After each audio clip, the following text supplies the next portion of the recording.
Here on Pillow Talk with Dr. Zackarina, we're all about having open, honest, and stigma-free conversations about sex, partying, and taking care of ourselves. And that's exactly why we love Denver Element. For over 15 years, Denver Element, a program of Mile High Behavioral Healthcare, has been a lifeline for Colorado's LGBTQIA+ and Two-Spirit community, offering mental and behavioral health support, community groups, and resources for folks living with HIV. And let's talk about one of their most important and accessible services, free HIV and STI testing. Denver Element is the only place in all of Colorado where you can get same-day results for HIV, hepatitis C, syphilis, chlamydia, and gonorrhea, with no ID or insurance required. No judgment, no barriers, just knowledge and empowerment. Plus, Denver Element makes finding community easy with game nights, support groups, and even a queer Dungeons & Dragons group, because staying healthy doesn't mean giving up fun. So whether you're looking for resources, support, or just a place to connect, head to denverelement.org and take control of your health, because nothing is sexier than knowing your status.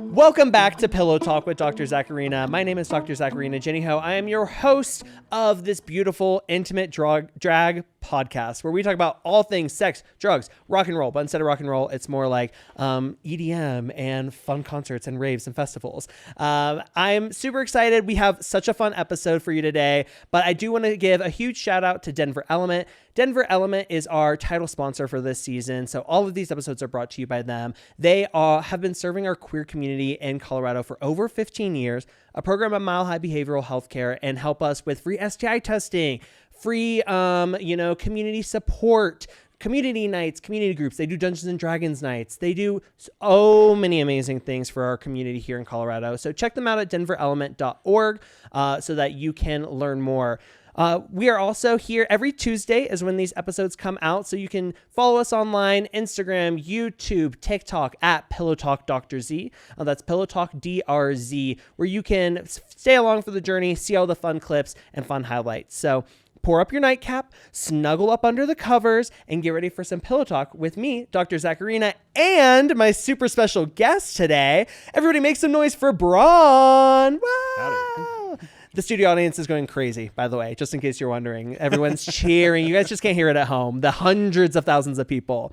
I'm so excited. Bron is somebody that I've known here in Colorado for most of my time here, which has been amazing. Bron is an organizer, an artist, an activist, and a long-time rubber pervert. Bron is also a gender anarchist and one of the members and leaders really of the Sindicate, which is a latex community group here in Colorado that I've had the pleasure of working with, going to some of their events, and it is honestly one of the best communities. Y'all are so nice. It's such a fun time. So everybody, round of applause for Bron. Thank you for being here. Much obliged. So exciting. So we have so many things that I'm going to be excited to hear your take on, your perspective. But the way we start our Pillow Talk episodes is we always like to start with a pillow confession. So it's some form of story, funny, serious, embarrassing, silly, something that you want to share that our audience will get to know you better from, learn a little bit more about you, and be able to maybe learn a little bit from it. So I would love to know what kind of pillow confession you have for us. Pillow confession. I guess it's going to be a little bit out of the bedroom, but still in the hot, sexy realm. And let me tell you, hot for sure. Yes. Because we have over here at a local bar in town, Trade, we have back alley every August. Kind of our own little Folsom street fair, but it's just, one little spot in one little part of town. Wait, I didn't even know that was a thing. Oh, yeah. No, it's been going on for a minute. It's put on, don't quote me on this. I feel like it's Rocky Mountain Leather Alliance. Might be one of the other leather groups. Don't quote me. Cool. Anyway, so first year I'm going out there with my friend Jess, who runs a shop, Vanilla Kink, here in town as well, helping them table. And so, we're really just getting the syndicate going. I think we're just like kind of rolling it out. Like maybe it was that year or maybe the year after. I can't remember. But anyway, so I'm out there and I'm like, I'm gonna wear my catsuit. It's gonna look sexy. Everybody's gonna love it. You know, all the boys and everybody else, they're gonna love you know, the catsuit and everything like this. And of course they did. But you know, who didn't love it was me, because it was like 100 degrees that day. Oh my God. And I was sweating buckets. I was sweating so goddamn much. And this is all just outside. yeah, and it's all outside. Like, you know, I'd pop in every now and again to grab a drink inside the bar and stuff like this. But yeah, and I had a pair of Doc Martens that I was wearing, and it ruined them.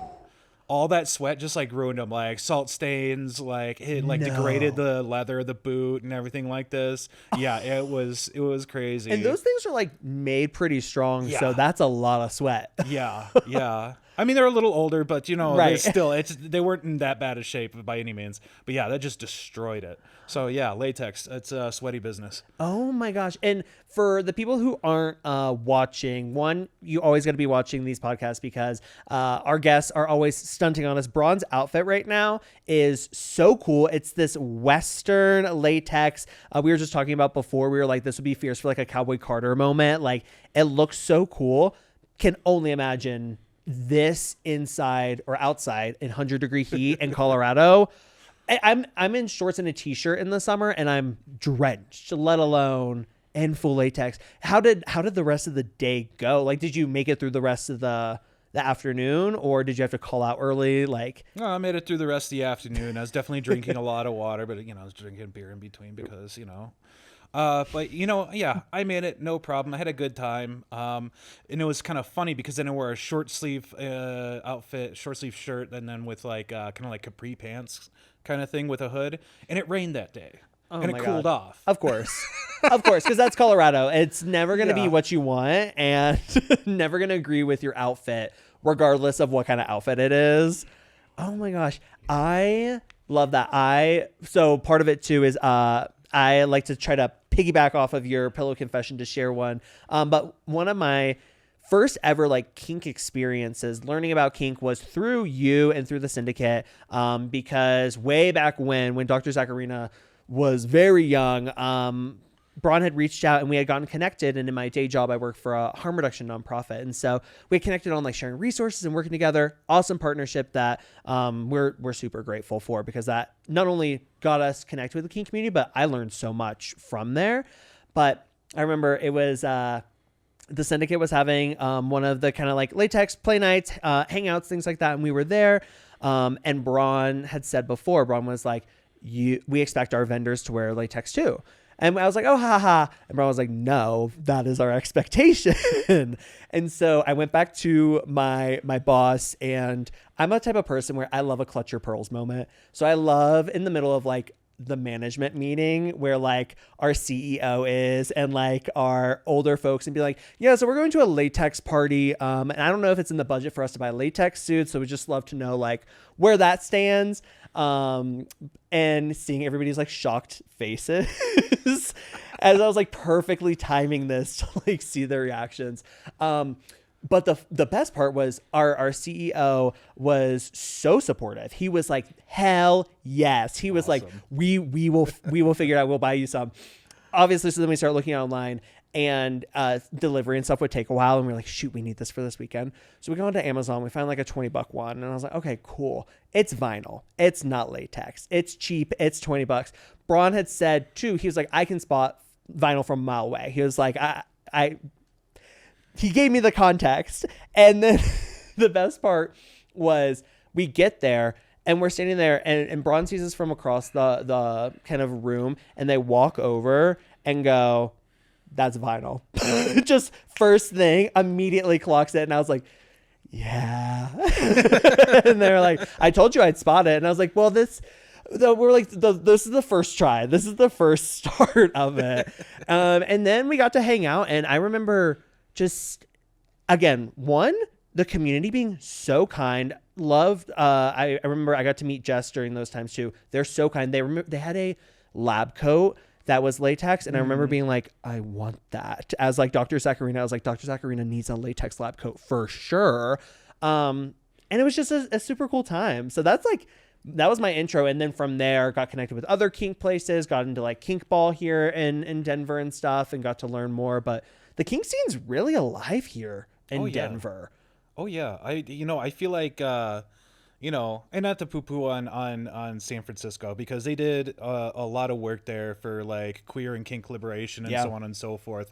But I really feel like Denver may have taken the torch of like the most sexually liberated city in the United States. Honestly. And Denver's always like a secret. When I actually moved here, when I got out of the army and moved up to Denver and what have you, that was when like everybody started moving to Denver. Like Denver was blowing up along with Austin and like, not Charlottesville, Asheville, North Carolina, whatever, stuff like this, and so yeah, it's always got some sort of hidden gem, which is funny considering there's tons of gems up in the damn mountains, but the city itself is always got something just under the surface that if you look hard enough, you're gonna find something of value to maybe not to your wallet, but to your soul. No, speak on that. Literally, I mean, and being a part of the latex community is not a cheap hobby, and for sure. But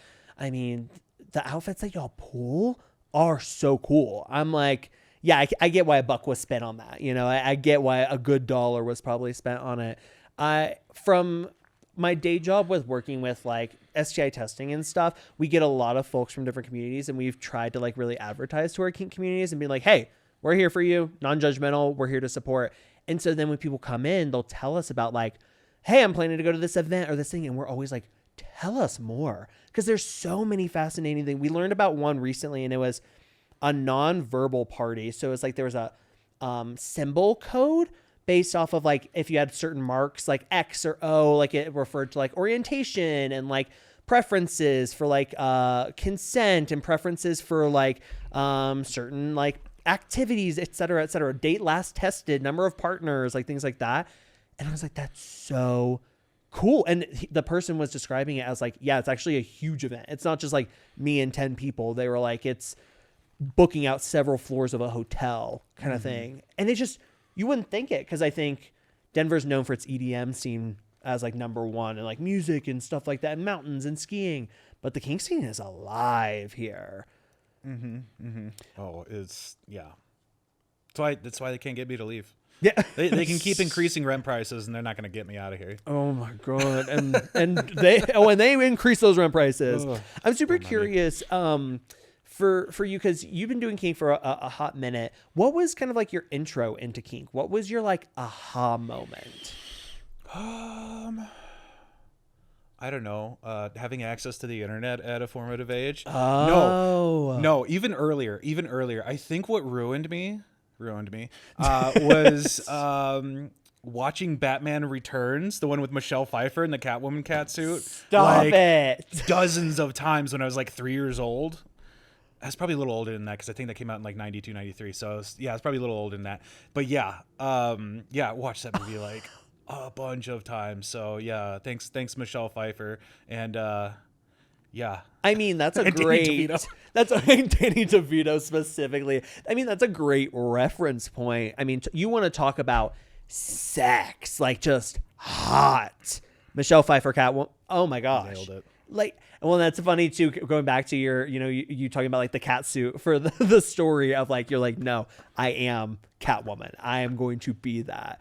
When you had first started getting into specifically like latex, what was that journey like? Was it just like immediately like you did it and you're like, this is, I'm meant to do this more, I like this? Or was it like I gotta get more into it? The desire was there, like, right? Yeah. Like before I had any outfits or anything like this, like any pieces of latex, like the desire to get stuff was there. And then especially like when I got like some of the more like heavy catsuits and stuff like this that were a little more complicated to get into, I kind of like had a moment where I was like, this is hard. I don't like all this preparation and so on.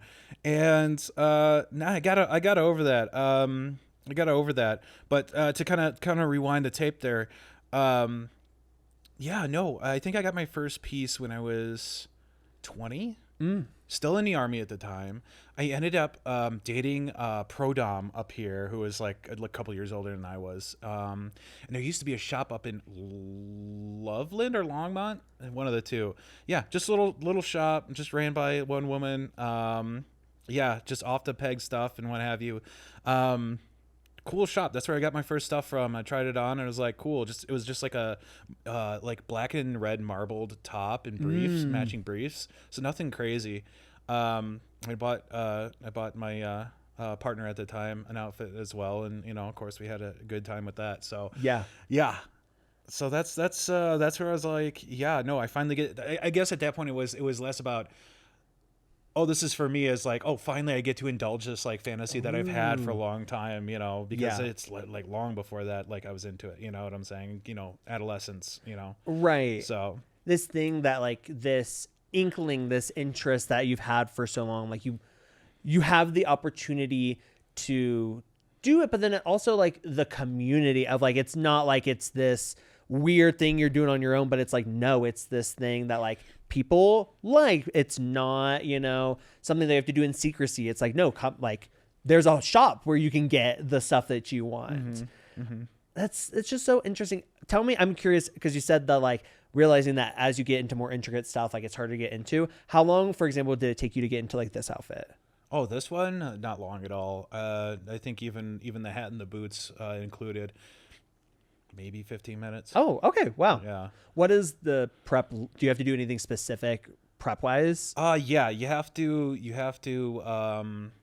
either lube your body up or like lube the garment up. My general modus operandi is to just squirt the dressing aid. It's a silicone based like lube basically. By the way, don't use silicone based like sex lube because it's got vitamin E in it and it'll screw your stuff up. Oh. Buy my stuff. We have the Syndicate dressing aid and stuff. Vanilla Kink sells it. We also sell it online at our store, our online store. But yeah, anyway, I like to just squirt it like in the all the limbs and stuff like this, and then you gotta kind of slide it on slowly, and then you think you like go like this, like you don't want to do that. It's gonna put holes in your stuff, especially if you got nails. So you just go like that, and it kind of gets the creases and everything out, and slides everything into position, and then as you wear it too, it kind of slides to where it needs to be, or slides out of where it needs to be sometimes. Right, and then you're putting things back into place. Yep. So then that's interesting with the silicone lube. I wouldn't have known that like a sex lube wouldn't work for it, because I think especially with kink, there's so much stuff online of anyone can say anything online, and so you get so many self-proclaimed doms or kink experts that actually don't know what they're talking about, and they're just like, I do XYZ and therefore I'm calling myself this. And so that's so interesting. What's your most like the longest outfit to put on, or like the thing that takes like the most amount of work for you? I have this alter ego, Allison Lorraine Vera, or Aloe Vera. And it's a cat. She starts off with a cat. I usually wear this hood with it actually. And it has like a halter top that's attached on the inside that you put on, that has pockets for these breast inserts, and they're huge. They're big. It's a fairly complicated catsuit and stuff, just like trying to maneuver your legs. Oh, and by the way, no zipper up top. Oh my gosh. There's a zipper for the crotch, but nothing up top. It is neck entry. You just open that sucker up and slide your body in there. No way. Yeah. Yahweh. So that's got a good amount of stretch then to get a human through, and then to snap back into being. Yeah. No, it's wild. The particular company that makes it, like, that's kind of like what they're known for is their neck entry catsuits, but a lot of other companies make something similar as well. But anyway, so yeah, there's that part. I've recently acquired just last year, like this whole like hips and ass like silicone piece and stuff like this, that I put on, and it actually broke the crotch zipper. And I tried to talk to the company I got it from. Hey, can I send it back to Germany, mind you? Yeah, all the best stuff comes out of Europe. There's some decent places in the States and Canada, don't get me wrong, but like, if you want the good stuff, you're bringing it in from the Europe. Yeah. You're going to the Germans. It's the Germans. 1, 2, 1, 2. Make ein Gummi outfit. Yeah. Very good at that. That was actually phenomenal. That was a really good accent. Yeah. No, I got it from my grandparents. They were immigrants, but that was great. But anyway, so I feel like I kind of got off track there. So yeah, I got the whole ass and everything, and then I wear heels with it, do my makeup and like false lashes and all this stuff. The whole 9 yards. And then I usually wear some sort of harness or something with it, or some other accoutrement or what have you. There's a few pictures on my Instagram of me wearing that outfit, and I spice it up with all sorts of extra stuff as well. That can sometimes take over an hour. Wow. And does that include to the like makeup part of that, or is this like post makeup and kind of like getting yourself ready in like just outfit? Yeah, sometimes it's just the outfit. Yeah, because sometimes I put it on backwards or something. Oh my God. There are times my drag, I will get into it and like realize that I kept my panties on, but I'm wearing like a leotard or something where it's like you can see it, or like I'm messing around with the zipper. An entire hour. Can you do that as like a single person, or do you need to bring in support to be able to get into something like that? I used to need support. I've kind of figured it out how to do it on my own. Yeah. Nice. Yeah. Oh my God, that is so freaking cool. I'm still not over the neck entry catsuit. That's wild. Because I'm only imagining, especially with like the silicone hip pads, it's got to get bigger. It's got to get big. And that's, wow, that's so cool. Oh my gosh. I love that. This is so freaking exciting. What would you say are the do's and don'ts? And it sounds like knowing how to like get into like your latex outfit, and like not using silicone lube. What would you say are the do's and don'ts for like latex kink, but then kink general? Well, let's start off with the latex kink question. The do's and don'ts. Don't start off with like a catsuit. Start off with, some underwear of some sort, maybe even like a bodysuit or something like this. Because one, you're not going to know like who are the good manufacturers. Some manufacturers are complete trash. Yeah. Or the customer service is shit, and like, they say it's going to take 3 weeks, takes 3 months instead, stuff like this. COVID, of course, messed a lot of things up in, just like it did everything else. Start off with something small. Ask advice about, where to get your stuff from. Yeah. There's some good folks on like Etsy that are like kind of just getting started making stuff. They're often cheaper. You might not end up with something that's like super, super high quality. But if you're just trying to you're supporting somebody who's, probably a very small maker, just like really starting out, maybe even just starting their own business for the first time or something. And, you said the cost savings and stuff like this as well. And you get to try something new and not have to worry about it so much because you're not spending as much money. That's one. Like I said, don't use water-based lube. Use silicone-based lube. No, nothing with vitamin E. If it has vitamin E or tocopherol, that stuff will weaken your latex, and you're going to ruin a couple $100 nice outfit using that crap. Wow. Yeah. Like makes like tears easier and like, wow. Yep. Okay. Yep. Don't be afraid to also like ask manufacturers, if you don't see it on their website, email them. A lot of times they don't think of everything, or they just haven't had the chance to put it up on their website or something like this, and just be all like, hey, can you custom size this, or can you modify this before you send it out to me and something like this? And a lot of them will. Yeah. A lot of them will. A lot of them want you to get their product and give them a good review, so they'll take care of you. What else? And it sounds like too, from what you've described of like the do's of like start small, start slower. Like if you're like, I want to get into latex, don't go out and buy the $20 million thing that like you might not like after a day. And like starting off with the like you said, like the boxers, the top, the like bodysuit, like something that's like a little bit like as an easier step your toes in, and then growing from there. Sounds like Yep. a good do. And then the don'ts of like, don't just don't use the lube with, what was it, vitamin E? Yeah. So interesting. When you look at kink as a whole, what would you say are I guess kind of the do's and don'ts for somebody that's maybe wanting to get into kink. It's just like they haven't really maybe had the space for it. Maybe they haven't had like community in their life. Maybe they're in a different part, like, or they're moving to Denver and want to, you know, experiment, get more into the kink scene. What would you say are the big do's and don'ts for a beginner like that? I would say like a big do if you're just starting out. They have what they call munches and sloshes. A munch is like kind of a group gets together and have like a meal together, dinner, lunch, you know, maybe even just an afternoon snack or something like this. Generally, it's usually kind of focused around like a particular group. They're doing something like we do a slosh, which is more of a go out to the bar and have drinks kind of events. Fun. But it's usually like there's no play going on usually. You might, you know, in like when we have our slosh, like folks will show up in latex and what have you. But we're not engaging in play. We're not engaging in any sort of like, you know, like, I don't know, anything, any sort of thing that's really going to like cause a lot of pressure on anybody and stuff like this. And it's just a space to like go and see like what we're about. I would say start with those. Like get to know people, like, you know, show up. Best thing to do, like say you're going through FetLife, make a FetLife.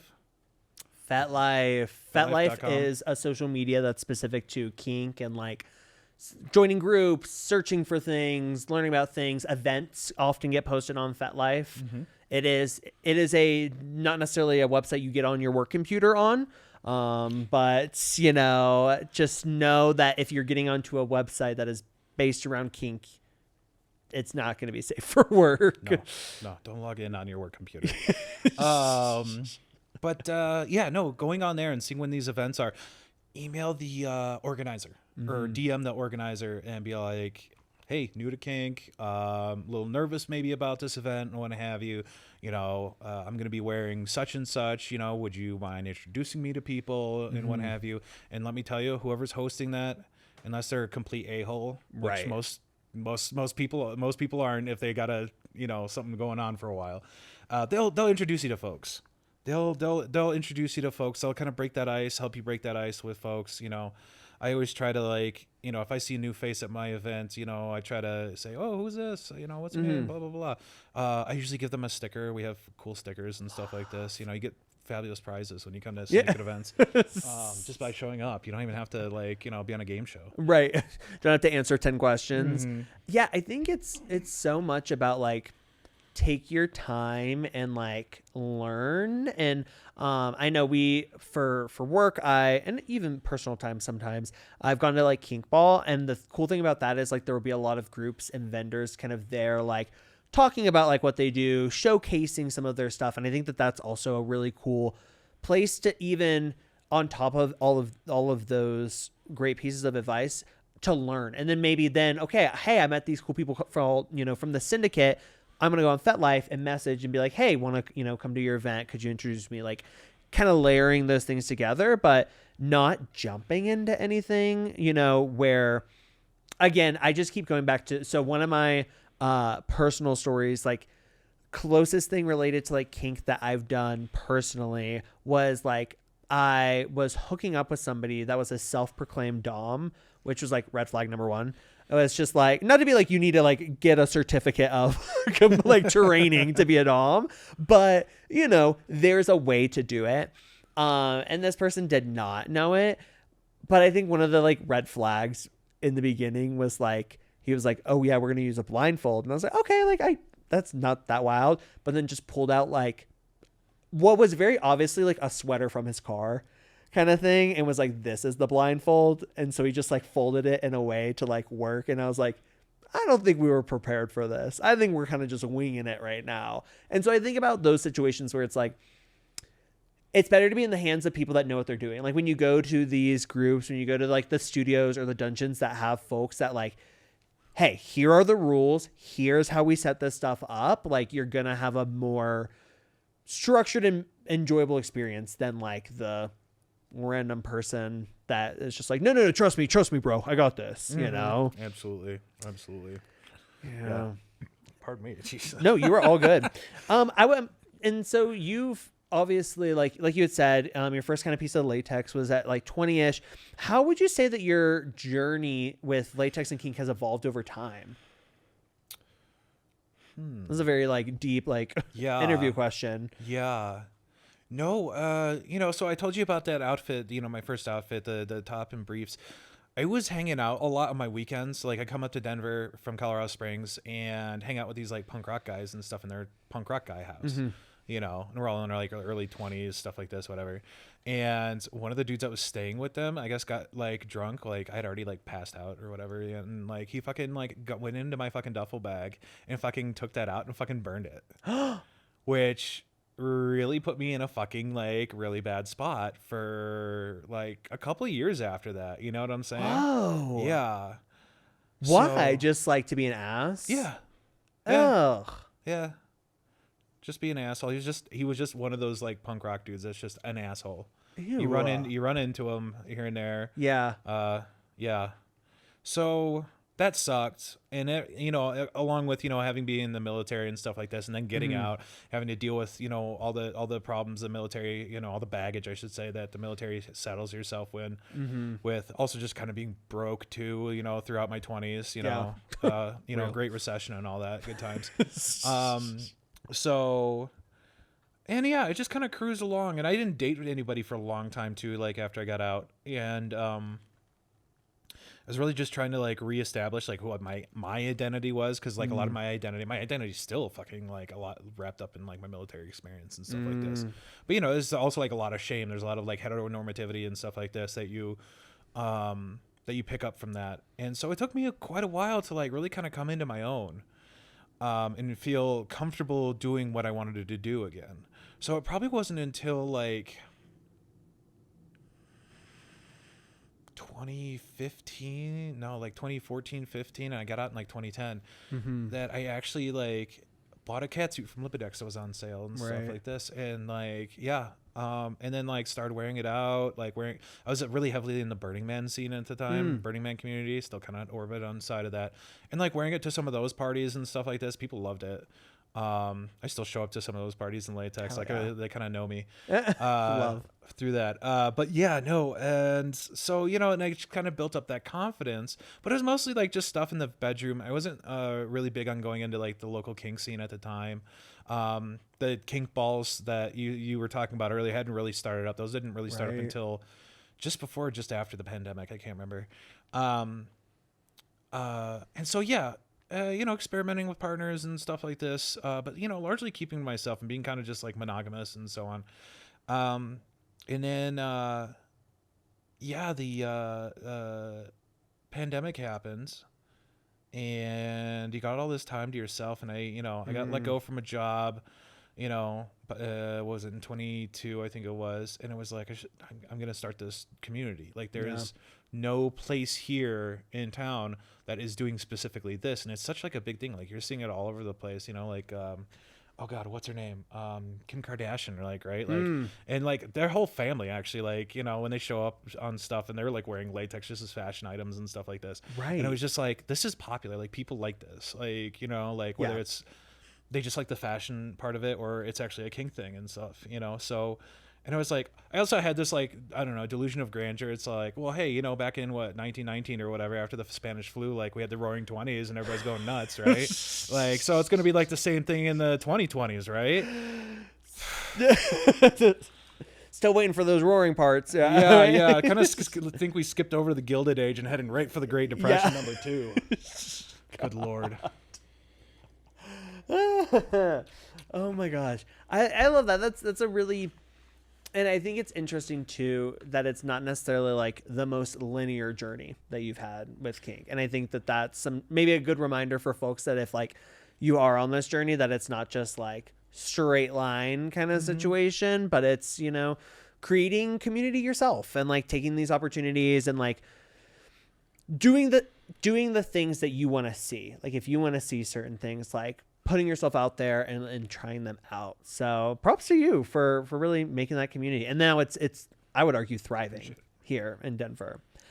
I have a couple of things that I want to pick your brain on. All right. So it's like a little segment of pop or flop culture. So I'm going to give you a bunch of different references of like kink through pop culture. And I want to hear your take on it. So obviously, you know what the first one's immediately going to be. It's going to be 50 Shades of Grey. What I feel like that's something that very much, so many people, that was their first ever intro to kink in like a mainstream way. Do you think that that was like a good representation of kink, or do you think that was like bad representation of like kink, BDSM, stuff like that? I don't think it was a great representation. I'll be real with you. I've never read the book. I've never seen the movie. So all of this is all of this is like secondhand like knowledge. But from the people whose opinions I trust, it doesn't seem like it's a very good representation. But on the other hand, like, you know, you got to kind of take a step back and remember that's fantasy, right? Like, you know, there's, you know, pornography and stuff like this. We like either view or read and stuff like this. That's fantasy. This is something that you probably don't want to actually happen, you know, in the way it happens in that. But it's still exciting in its own way, right? Yeah. So, you know, in that regards, yeah. That's my take. That's a really good point. I think so many from the conversations I've had with folks in the kink community, people are very quick to be like 50 Shades of Grey is not how kink works, like and really cite like a lot of like the power dynamic issues and like consent issues and like boundary issues. And basically I think Christian Grey, because 50 Shades of Grey, he like would go against like I don't know what the character's name is, but Dakota Johnson's boundaries and things like that. And like there are a lot of concerns with that, but I think it is such a good point of like there are these pieces of media that do exist for fantasy purposes. Like it's for this like opportunity. I think about that with porn. I think about that with like other forms of erotica, like audio books or like audio, you know, erotic stories or like, you know, recordings and things like that, where like they're not all necessarily like real situations, but it's for that fantasy moment. And also, I mean, maybe it wasn't the best representation, but that might have been a lot of people's intro to kink of like never seeing it before. I think about, you know, I grew up in a more conservative household and like in a more conservative community. So like kink wasn't a thing. Like nobody was talking about that stuff. So then, even through like college and stuff, I was in North Carolina. So I was like, there just wasn't a large community there. So I wasn't seeing or hearing about it. So it would be stuff like that. That would be like my intro. Yeah. No, and I mean the same for me. Yeah. Like, you know, a lot of like, you know, once again, the internet and being a, you know, adolescent with the internet. Yeah. That's where like I kind of like, you know, sharpened that interest and stuff like this was through like internet porn and stories and stuff like this. Like, at the end of the day, yeah, it's fantasy. But the great thing about it is, like you're saying, I feel like 50 Shades of Grey definitely like normalized BDSM. Whereas somewhat before it was like, if you ever saw it in movies and stuff like this, it was kind of like tongue in cheek or a joke or like, you know, something that was like weird. You know what I'm saying? The butt of a joke. Yeah.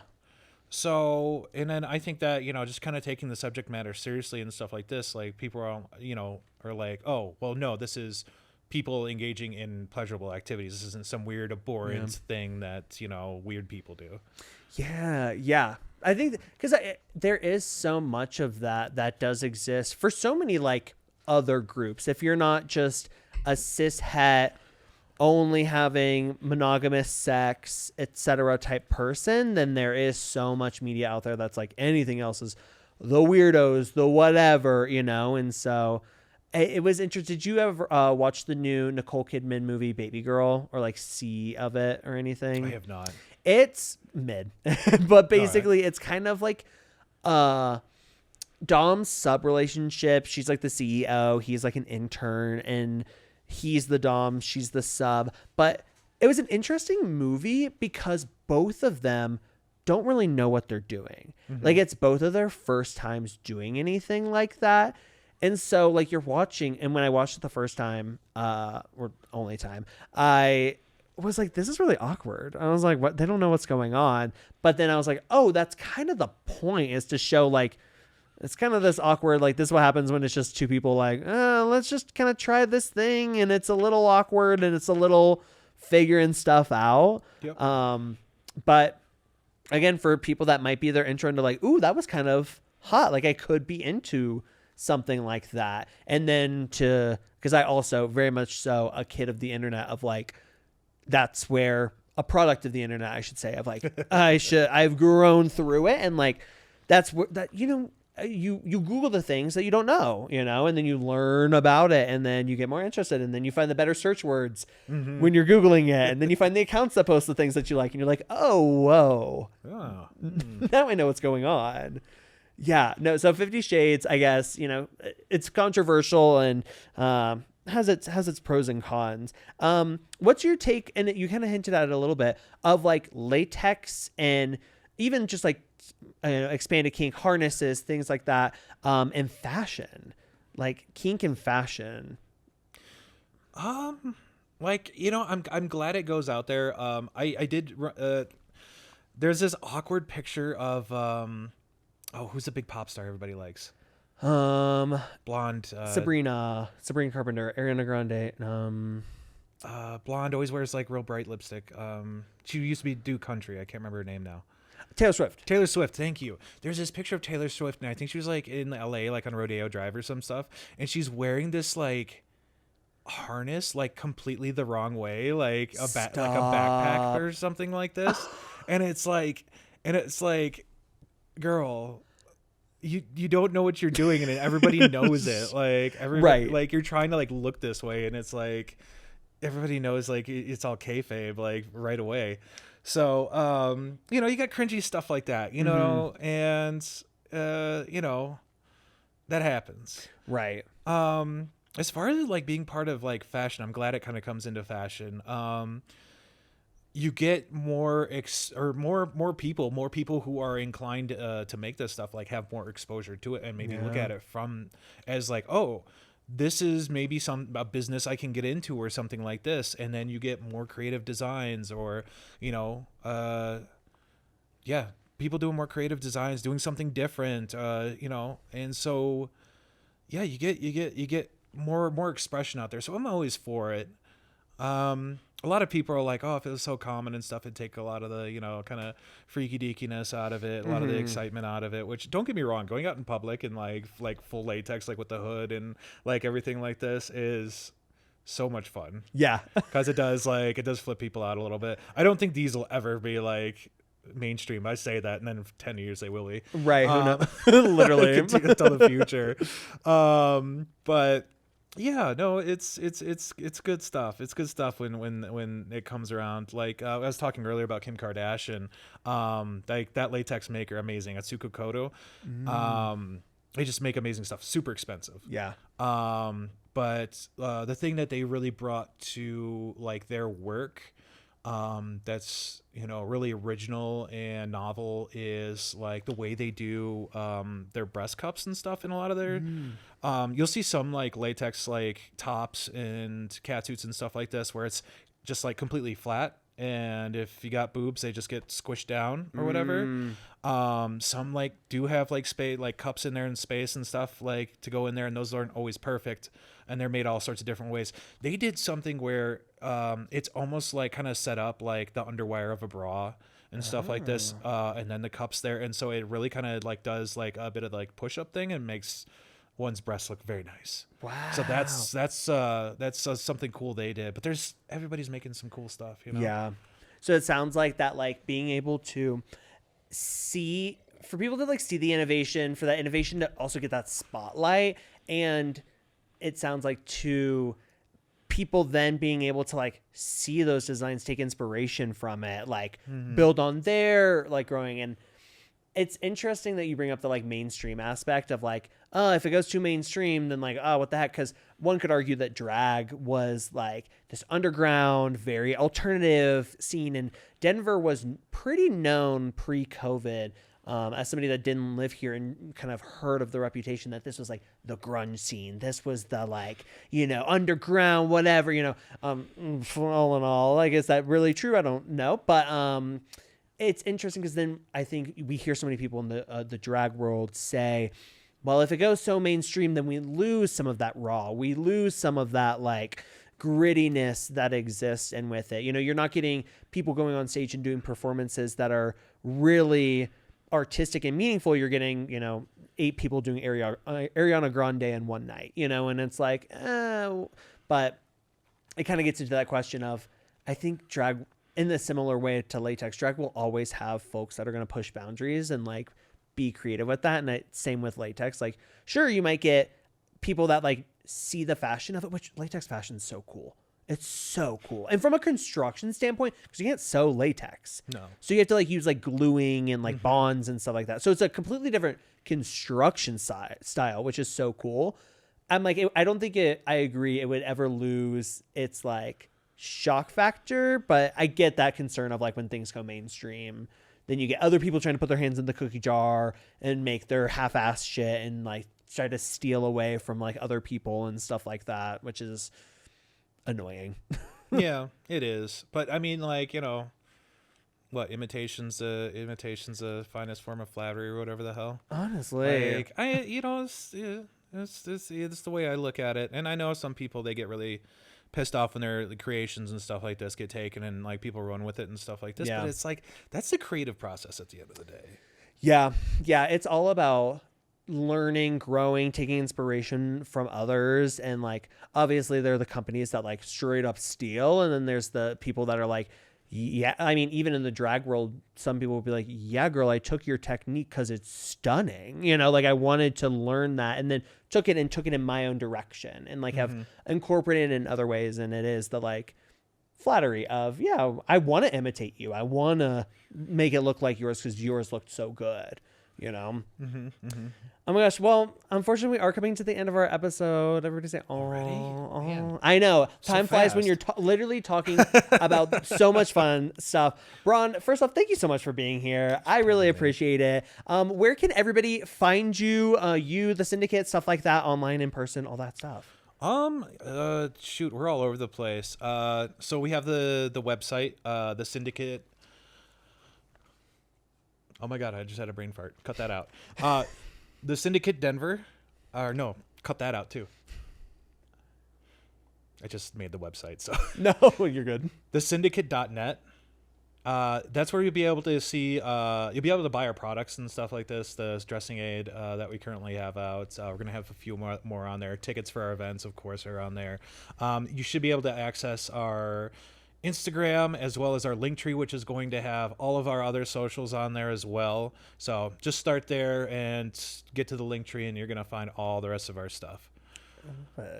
I love it. And yeah, so absolutely check out the Syndicate. Again, cannot sing praises enough. Just such a really amazing community, full of awesome people like Bron. And so if you want to continue following along on Pillow Talk's journey, make sure that you're subscribed, liking, following all the different things. Again, all of our handles are Pillow Talk Dr. Z.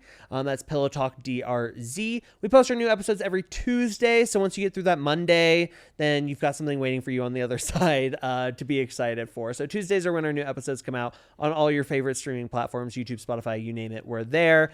We also, again, huge thank you to our title sponsor, Denver Element. They are an amazing organization here in Colorado. So huge shout out as well to Dude IDK Studio for doing our production, our editing, and helping make this podcast look and sound as great as it does.